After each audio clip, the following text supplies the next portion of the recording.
Welcome back to my KEEPUP channel. What finally persuaded Biden to step aside?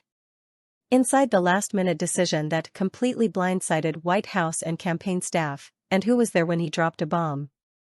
Despite weeks of crisis talks and dozens of Democrats calling for him to step down, Joe Biden's decision to withdraw was made at the last minute. The 81-year-old president was isolating with COVID at his $3.4 million holiday home in Rehoboth Beach, Delaware, when his shrinking inner circle handed him polling data showing he could no longer beat Donald Trump. That was when they composed a letter saying it was time for him to step aside for the good of the future of the Democratic Party.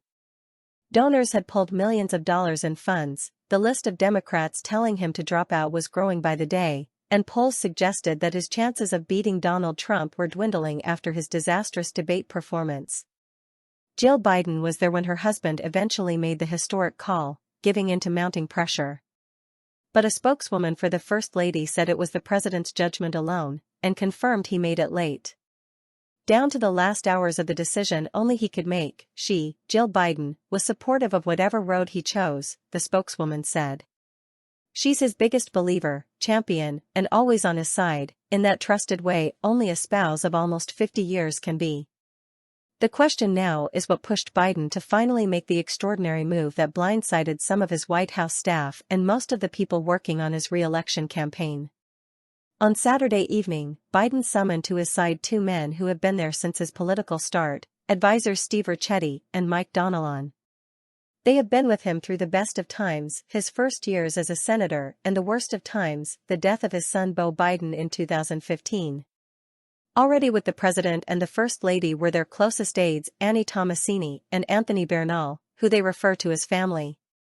It was Ricchetti and Donilon who brought with them devastating new data, which would help to make up Biden's mind.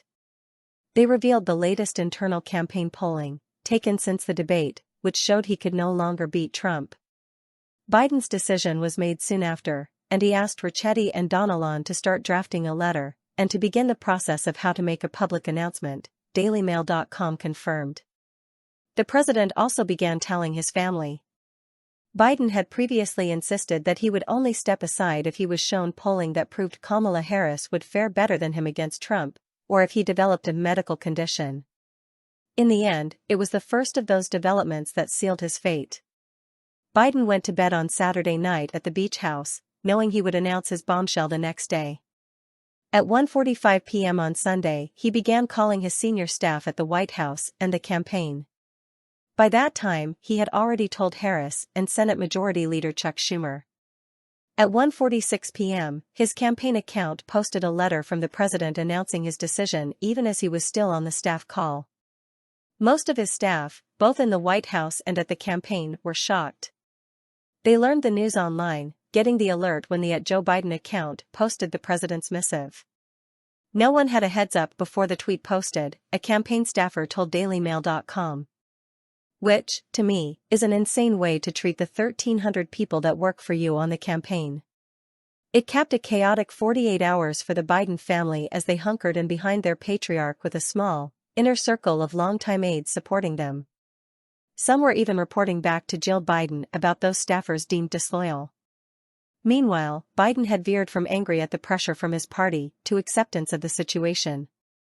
And once his final decision was made on Saturday night, the rest moved quickly.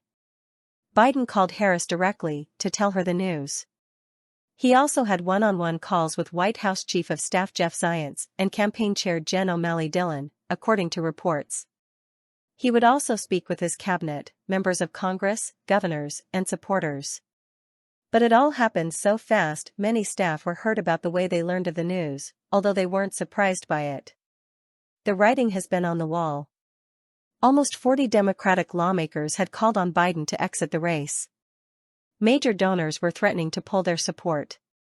Actor George Clooney wrote an op-ed in the New York Times, calling on Biden to step down. And Barack Obama was reportedly working behind the scenes to get Biden to move aside. It needed to happen, a Democratic aide said. But he kinda just dropped a bomb. Like it's not surprising, but it's shocking. Another staffer said people were feeling a mix of relief, gratefulness, hope. The campaign held an all-hands-on-deck call at 5 p.m. Eastern Time to reassure staff they still had their jobs. Campaign chair Jen O'Malley Dillon acknowledged that it was hard for staff who may have gotten the news while they were working or door knocking, but it was important for the president to hear from him in his own words. Publicly, aides have been loyal to Biden. Many have gone on TV and taken to social media to defend the president since his disastrous debate performance against Donald Trump 24 days ago, arguing Biden was the party's nominee and planned to stay the nominee. Since the June 26 debate, staff had been trying to go about business as usual, pushing back at reports Biden would drop out. Fanfiction declared Deputy Press Secretary Andrew Bates said of reports Biden would drop out this weekend, advising Democrats to keep the faith. Even on Sunday morning, the message from the campaign was Biden was in it to win it. Campaign co-chairman Cedric Richmond said on CBS Face the Nation on Sunday morning, "I want to be crystal clear. He's made a decision, and that decision is to accept the nomination and run for re-election, win re-election."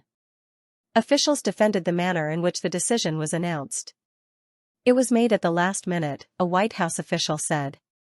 "It was actually made in the last 24 hours, with only Biden's family and a small circle of close aides knowing of his decision. And by withholding it from senior staff until the last minute and not telling junior staff at all, the news didn't leak. It came out on Biden's terms." It all fits with a man said to be frustrated at what he saw as a public pressure campaign to force his hand. Biden has spent the past 4 days being isolated both physically and politically. He is at the beach house in Delaware, on the Atlantic Ocean as he recovers from COVID, still coughing and hoarse from the virus. First Lady Jill Biden has been with him, although staying in a separate room. And it has been from there the president has watched Democrat after Democrat call for his exit, even as he spent the past 3 weeks trying to reassure the party he was mentally and physically up to a second term. But, despite everything he's done, national TV interviews, local radio interviews, a press conference, and campaign stops, nothing had quelled the tide against him. In the aftermath of the decision, Biden's family was loud and clear in their love and support, praising him for his service to the country. Jill Biden sent him her love on Sunday afternoon, retweeting his letter with 2 red hearts. Naomi Biden, the Bidens' eldest granddaughter, wrote a long post on X, where she said she was proud of her pop, which is what the grandchildren call President Biden. She noted, "Our world is better today in so many ways thanks to him. To the Americans who have always had his back, keep the faith. He will always have ours."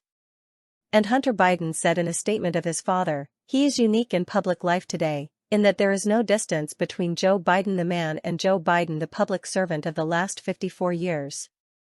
I'm so lucky every night I get to tell him I love him, and to thank him. I ask all Americans to join me tonight in doing the same. Thank you, Mr. President. I love you, Dad." Source: dailymail.co.uk. Please like, share, and subscribe. Thank you for watching.